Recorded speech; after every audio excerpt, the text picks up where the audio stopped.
गणतंत्र दिवस के शुभ अवसर पर आज मैं संगम में महाकुंभ में शामिल होने आया हूं। महाकुंभ में शामिल होने आया हूं। हमारी कामना है कि जनता सुख समृद्धि और खुशहाली के रास्ते पर जाए। जनता का कल्याण के लिए संकल्प करने, कामना करने भी आए हैं। जहां ये कुंभ, जिस स्थान पर संगम है, 3 नदियां मिलती हैं, गंगा, यमुना, सरस्वती। हमारी यही कामना है कि सौहार्द, सद्भावना और सहनशीलता बनी रहे। महाकुंभ के आयोजन में ये पौराणिक है कि बिना बुलाए और अपने आप सब लोग आते हैं। अपनी व्यक्तिगत आस्था है उनकी सबकी। आज हमें भी मौका मिला है। मैं आज महाकुंभ में स्नान कर करके जा रहा हूं। मैंने 11 डुबकी लगाई हैं। सर, योगी जी ने कहा यूपी का बंटवारा नहीं होना चाहिए, क्या कहेंगे आप? देखिए, बंटवारे और नकारात्मक राजनीति के लिए जगह नहीं है। आज कुंभ का तो यही संदेश होना चाहिए, सकारात्मक संदेश होना चाहिए। और आज के दिन यही संकल्प हो कि जब कभी भी हमें याद आए कुंभ, तो हमें सौहार्द, सद्भावना और सहनशीलता हमेशा बनी रहे।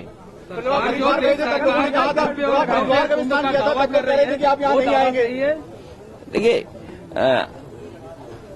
गंगा में स्नान और त्योहारों के दिन स्नान, जिस दिन मैंने वहां पर हरिद्वार में स्नान किया था, उस दिन भी एक त्योहार था। बहुत बड़ा त्योहार है। भारत देश के लोग कोने कोने में अलग अलग नाम से इस त्योहार में शामिल होते हैं।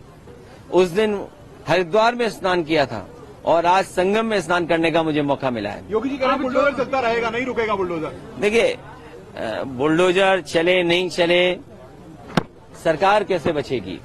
ये बताइए, जब सरकार ही नहीं होगी तो बुलडोजर किसके पास होगा?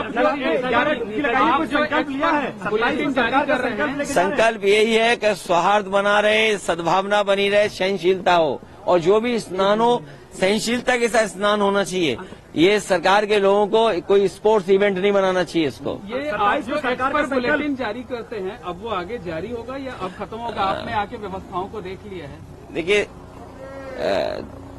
समाजवादी सरकार में भी और पहले भी नेताजी को भी और हम लोगों को भी कुंभ के आयोजन को करने का मौका मिला था। जो उस समय कुंभ हुआ था, कम संसाधन में सरकारें अलग अलग थीं। यूपी में सरकार दूसरी पार्टी की थी, समाजवादी पार्टी की थी। दिल्ली में सरकार दूसरी पार्टी की थी। लेकिन उसके बावजूद भी कम संसाधन में 800 और 1300 करोड़ में वो महाकुंभ या कुंभ से जो 12 साल बाद होता है, वो कुंभ कराया गया था। सर, पहले और आज तो सुनने में आ रहा है कि 7,000 करोड़ 10,000 करोड़ खर्च हो रहा है। अगर यहाँ लोगों को असुविधा हो रही है चलने के लिए, मैंने खुद अपनी आंखों से देखा है कि बुजुर्ग, जो महिलाएं हैं, जो पुरुष हैं, वो कितनी दूर से चल करके आते हैं। अगर आप कुंभ में इतने 1000 करोड़ रुपए खर्च कर रहे थे, तो कम से कम बुजुर्गों के लिए कोई ऐसी व्यवस्था होती जो बुजुर्गों को ज्यादा पैदल नहीं चलना पड़ता। और फिर जैसे हम हैं वीआईपी या और हैं वीआईपी या और सम्मानित लोग जब आए, तो कम से कम व्यवस्था ऐसी होनी चाहिए, पूरे कुंभ को पता लगे कि हाँ, आज कोई वीआईपी है, जिसकी वजह से ये व्यवस्थाएं बहुत अच्छी चल रही हैं। मतलब आप डुबकी लगाकर भी निशाना साध रहे हैं? नहीं, देखिए, डुबकी लगाकर भी सियासी निशाना साध रहे हैं। अरे भाई, ये बताओ, माँ गंगा के किनारे लोग झूठ बोल रहे हैं। और मैं तो आपसे कहूंगा, देखिए, माँ गंगा के किनारे न जाने कितनी बातें कही जा रही हैं, वो क्या सच हैं? लेकिन अगर आयोजन 1300 करोड़ में अच्छा हो सकता है, 800 करोड़ में अच्छा हो सकता है, तो 10,000 करोड़ में, 7,000 करोड़ में कितना अच्छा हो सकता है। उसमें तो न कोई ट्रैफिक की दिक्कत होती, न कोई पानी की दिक्कत होती, न साधु संतों से बिजली का बिल लिया जाता या उनको असुविधा होती, या जो चीजें महंगी है वो भी सस्ती होती। अरे, इतना कुछ हो सकता था 10,000 करोड़ में। और फिर तो दिल्ली की सरकार भी उनकी है, और वो भी अर्थव्यवस्था कहाँ पहुंच रही है। तो 10,000 करोड़ और मांगने चाहिए। हमारी मांग है उत्तर प्रदेश सरकार को दिल्ली सरकार 10,000 करोड़ और रुपए दे, महाकुंभ के जिससे महाकुंभ के आयोजन के लिए, जिससे यहाँ की ट्रैफिक व्यवस्था अच्छी हो, बुजुर्ग हों, महिलाएं हों, बच्चे हों, उनको बहुत दूर से अपने सर पर, अपने कंधे पर सामान रख करके न लाना पड़े, कोई सुविधा हो जिससे यहीं पर आ जाएं। और साथ ही साथ दिल्ली सरकार जहाँ बजट दे 10,000 करोड़ और, वहीं ये जो किला है वो भी उत्तर प्रदेश सरकार को दे दे। ट्रैफिक जाम में क्योंकि आपने यहाँ परंपरा ये है कि लोग दान कर करके जाएं। महादानी सम्राट हर्षवर्धन जो हमारा रिटर्न डॉक्यूमेंट है, जहां हमें पौराणिक महाकुंभ के बारे में या कुंभ के बारे में जानकारी मिलती है, वो सम्राट हर्षवर्धन से जुड़ी हुई मिलती है। वो यहाँ दान करने आते थे, पुण्य के लिए आते थे। हम भी आज आए हैं, डुबकी लगाए हैं, सौहार्द हो, सद्भावना हो, सहनशीलता बनी रहे, लोगों की खुशहाली हो, जनता का कल्याण हो, हमारा देश तरक्की करे, समाज आगे बढ़े, हमारा गणतंत्र मजबूत हो, ये सब चीजों को लेकर के यहाँ पर नेताजी की जो मूर्ति लगाई गई है वहाँ पूजा हो रही है और तमाम संत महात्मा उस पर सवाल उठा रहे हैं। देखिए, नेताजी की प्रतिमा लगाने के लिए मैं बधाई देना चाहता हूं और सरकार से कहूंगा कि सभी साधु संतों की उतनी तस्वीर लगे जितनी सरकार ने अपनी तस्वीर लगाई है। सर, बीजेपी ने कहा, योगी जी ने कहा कि 2024 में इंडी गठबंधन ने विदेशी पैसों का दुष्प्रचार किया, तभी वो इतनी सीटें पा पाए। समाजवादी पार्टी ने कोई गलत प्रचार नहीं किया। समाजवादी पार्टी ने, और इसीलिए आज 26 जनवरी गणतंत्र दिवस का दिन है, हमारा गणतंत्र मजबूत हो, जनता को सुख, समृद्धि और आगे बढ़ने का संकल्प लेकर के जा रहे हैं, ऐसी हमारी कामना है।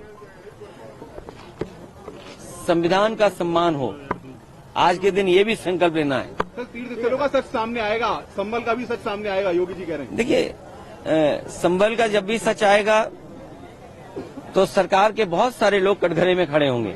ये जगह, ये मौका नहीं है जहां पर संभल की चर्चा की जाए। इसीलिए मैंने कहा, सौहार्द, सद्भावना और सहनशीलता के लिए हम कामना करते हैं। और जब कभी भी हम महाकुंभ को याद करें तो संकल्प यही लेकर के जाएं कि हम आंख बंद कर करके कभी ध्यान में जाएं तो हमें सद्भावना और सहनशीलता और सद्भावना रहे हमारे दिलो दिमाग में। इंतजाम अच्छे लगे सर आपको? इंतजाम अच्छे लगे? इंतजाम 10,000 करोड़ में और भी अच्छे हो सकते थे। दिल्ली वालों को भी अपना खजाना खोल देना चाहिए। इससे पैदल नहीं चलने पड़ते लोग। और यूपी की यमुना में क्या अंतर पाते हैं आप? दोनों बराबर हैं और सच्चाई तो ये है कि यमुना और जितनी भी नदियां हैं जो माँ गंगा में जुड़ती हैं, कोई नदी साफ नहीं बह रही है, आज भी साफ नहीं है।